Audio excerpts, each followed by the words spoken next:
හරි.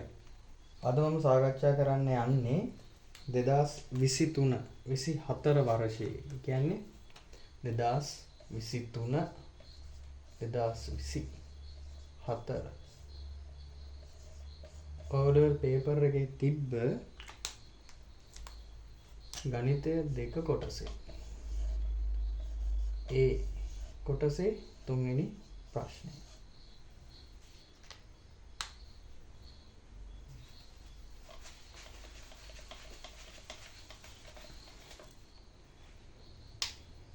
මම හිතනවා ඔයාලා 2023 පත්‍රය බලලා ඇති කියලා.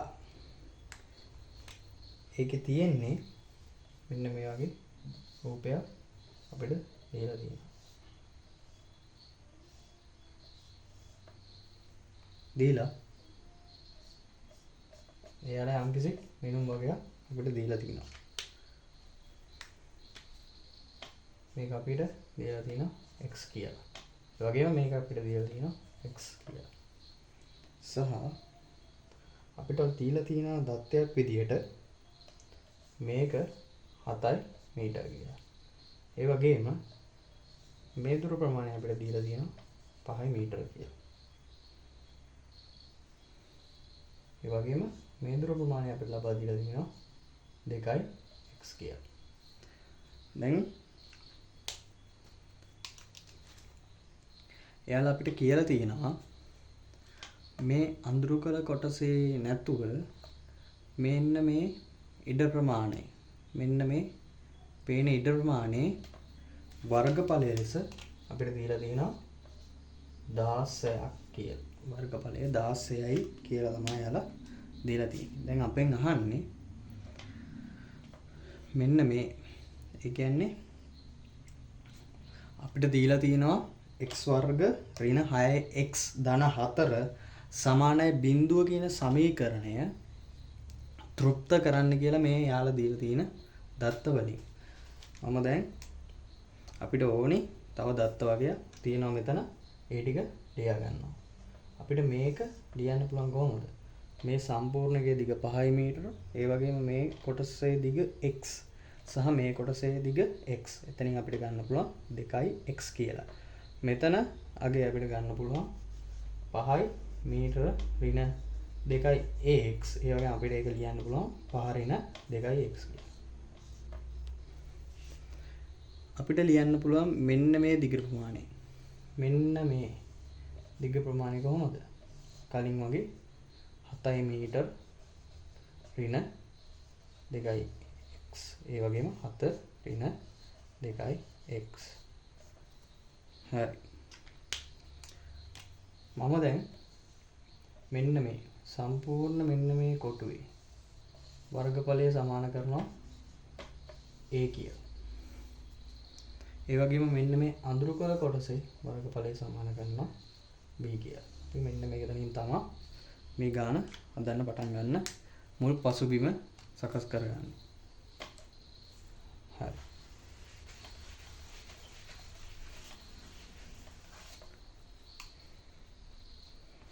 දැන් අපි මුලින්ම ඒ කොටසේ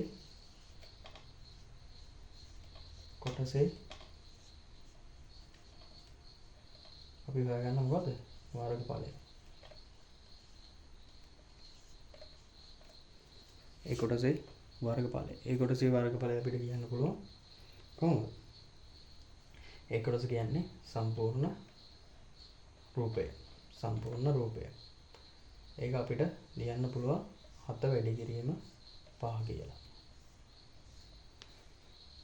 ඊට පස්සේ අපි ලියනවා මේ කොටස. ඒ කියන්නේ අර අඳුරු ගල්ලා තිබ්බ කොටසේ වර්ගඵලය. කොටසේ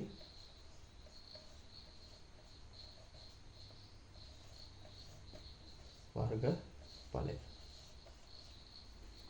මේ කොටසේ වර්ගඵලය. නැත්නම් අඳුරු ගල්ලා තිබ්බ කොටසේ වර්ගඵලය. ඒකට අපි ලියා ගන්න පුළුවන් 5 ඍණ 2x කියන්නේ ඒකේ පළල. මම හිතනවා මේක හදද්දි රූපයක් ඇඳගනී කියලා. හොඳට මට හොඳට පැහැදිලි කරන්න තමයි මම මේ රූපය මකලා වෙනම ලොකුවට ලියන්නේ. වැඩි කරනවා ඒකේ දිග කියන්නේ මොකක්ද? 4 × 2යි x. 4 × 2යි x. අපිට මෙතනින් ගන්න පුළුවන් වර්ගජ සමීකරණය 35යි. මෙතන ඔයගොල්ලෝ දන්නවා ඇති කියලා. 5 × 2 10යි. ඍණ 10යි ax. ඍණ 14යි ax ධන. ඍණ 4යි x වර්ගය. මේකෙන් අපිට ගන්න පුළුවන් 35යි ඍණ 24යි ax ධන 4යි x වර්ගය කියලා. අපිට මේකෙන් ලබා ගන්න පුළුවන් 35යි කියලා. මේක නවත්තලා ලියා ගන්න. ඔයාලට පැහැදිලි මදි නම් ආයි බලන්න. එතකොට තේරෙනවා.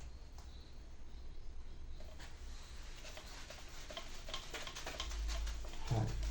දැන් අපි යන්නේ අඳුරු කළ කොටස නෙමෙයි. අපිට ඉතුරු වෙලා තියෙන කොටසේ වර්ගඵලය 16 කියලා දීලා තියෙනවා. ඒක ඇසුරෙන් යම්කිසි සමීකරණයක් ගොඩනගා ගන්න.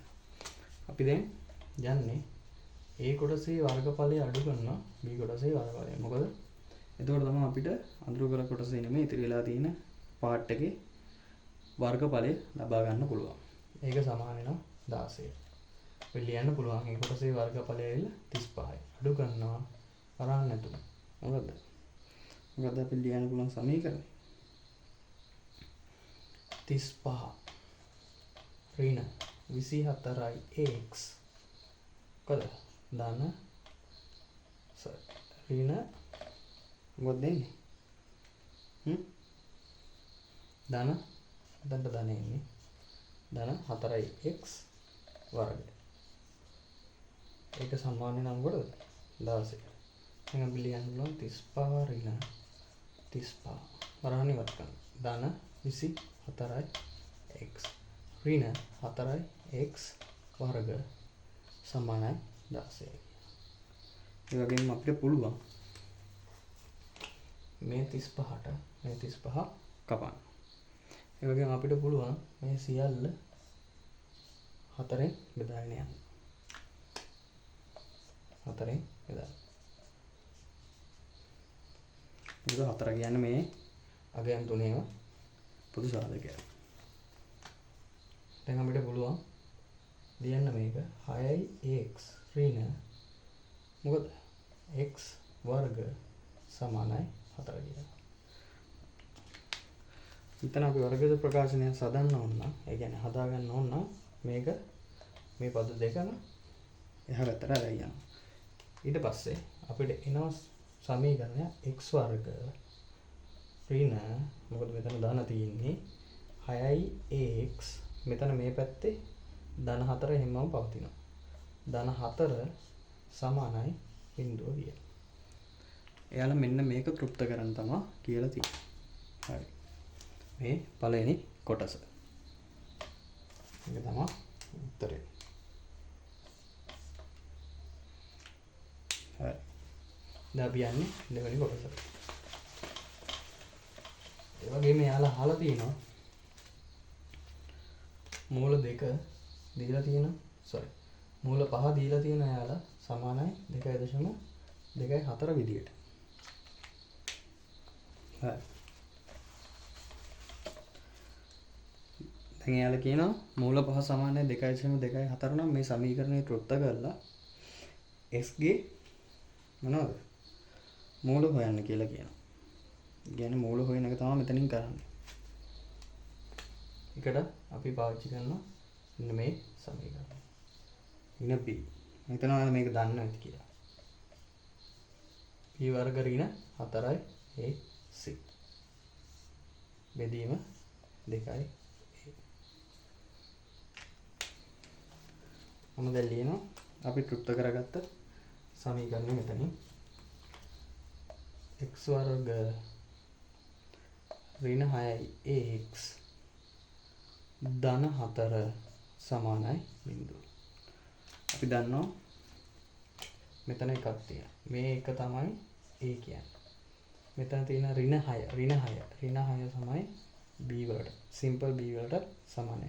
ධන 4 තමයි c.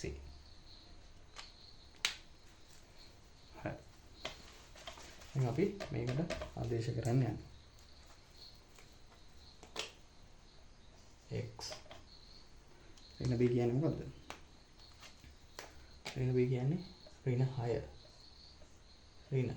මොකද b කියන්නේ ඍණ 6 ඍණ. ධන හෝ ඍණ. නැවත ඍණ 6 වර්ගය. ඍණ 4යි. ඒ කියන්නේ මොකද්ද? ඒ කියන්නේ 1යි.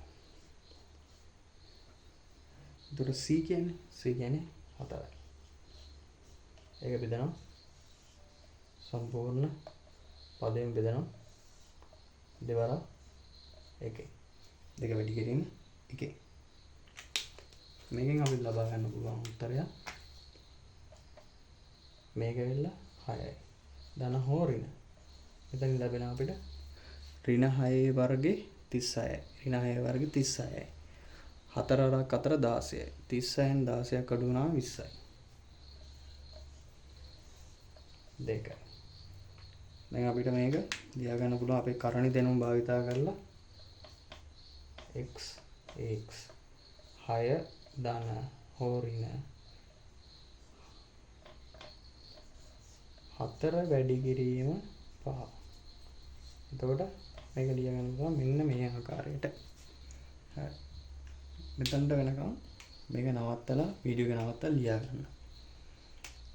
මොකද මට පොඩ්ඩක් ඉඩ මදි වෙනවා බෝඩ් එකේ. ඒක නිසා මට මකන්න වෙනවා. හරි.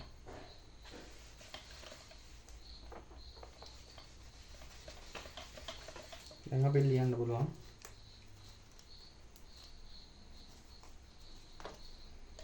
x සමානයි 6 ධන හෝ ඍණ අපිට මේ කරණයේ දැනුම් භාවිතයෙන් මේක ලියන්න පුළුවන් 2 ගුණ කිරීම මූල 5 බෙදීම 2. ඒ වගේම අපිට පුළුවන් 2 6 2 මෙහෙම කපන්න. මෙතන 3ක් විතර. එතකොට අපිට විසඳුම් විදියට එනවා x සමානයි 3 ධන හෝ ඍණ මූල 5 කියලා. එතකොට අපිට මොකද මෙතන වෙන්නේ? x ට විසඳුම් දෙකක් එනවා. x ට විසඳුම් දෙකක් එනවා. x ගේ එක විසඳුමක් තමයි 3 ධන මූල 5 හෝ x සමානයි 3 ඍණ මූල 5. දැන් ඔයාලා කරන්න ඕනේ මූල 5 කියන එකට 2.24 මූල 5 කියන එකට 2.24 ආදේශ කිරීම තුලින් x ට අගයක් ලබා ගන්න පුළුවන්.